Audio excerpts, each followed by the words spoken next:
Alright, today we'll be talking about how we made our orchids rebloom. So check these out. So this orchid here has a flower spike. Has so many buds coming up. And the one behind it has two flower spikes. There's one here, one behind it. So these have started to bloom about a month ago. And this I think we purchased 2 years ago, so this is the second time it's reblooming. And that we purchased last year. And both of them are Phalaenopsis orchids. This guy is a new one we got this year. So it's just about to get done. This guy's another new one. And then this is a Cattleya which we got last year and it's again reblooming. So basically we've been able to make these rebloom pretty consistently now. So what do we do? So I think 3 key steps. One, we don't overwater. So we have these well aerated pots. And we don't disturb the roots that much when we pot up. So I think that a lot of people clean the roots and all that, and I found it actually hurts things. So that's what we did on this poor guy here.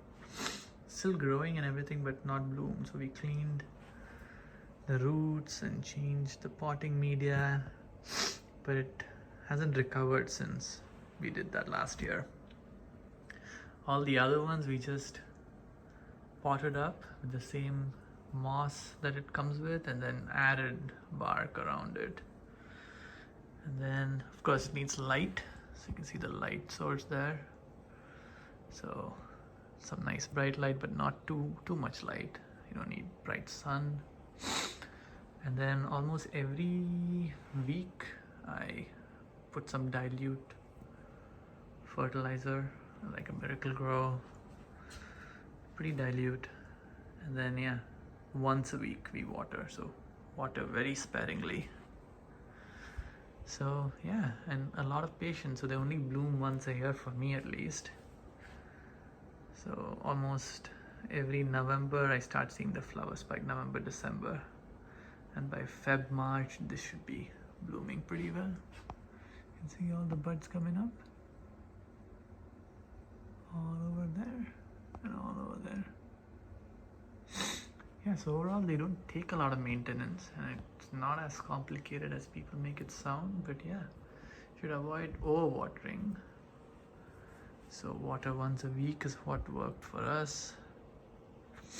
And then yeah, I need light, without, if it's too dark it won't bloom. And then yeah, you need some maintenance, maybe a larger pot once in a while. You can see all these roots overflowing here. So it tells me they're pretty happy overall. You can see the Cattleya, nice color. It also not very fussy. You can see another set of buds coming up here. I don't know how well it's showing, but yeah. So these canes grew about 6 months ago, and the buds start only appearing about 4 months after the canes have grown. So I was a little impatient at one point. I was wondering, the buds have just dried up, like the sheath looked dry, and I was worried. But then the bud started coming up. You can see the bud here. And yeah, this I've already potted up twice. You can see the roots are pretty nuts all over the place. And yeah, patience, a lot of patience. And some fertilizer. It just won't do with water, plain water.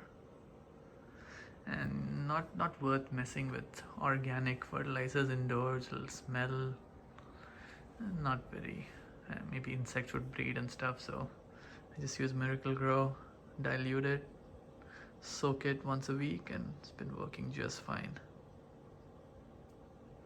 So yeah, good luck. And yeah, it's pretty easy. It's actually one of the least fussy plants we grow, but the most problematic issue would be rotting and overwatering, so that's probably what everyone needs to avoid. Yeah. Apart from that, we got a lot of seedlings started. So you can see all my tomato and pepper seedlings. So waiting for the temperature to warm up so we can start getting some peppers and tomatoes. So these are dwarf tomatoes here. These are some regular tomatoes and a few different types of peppers. So yeah, that's about it.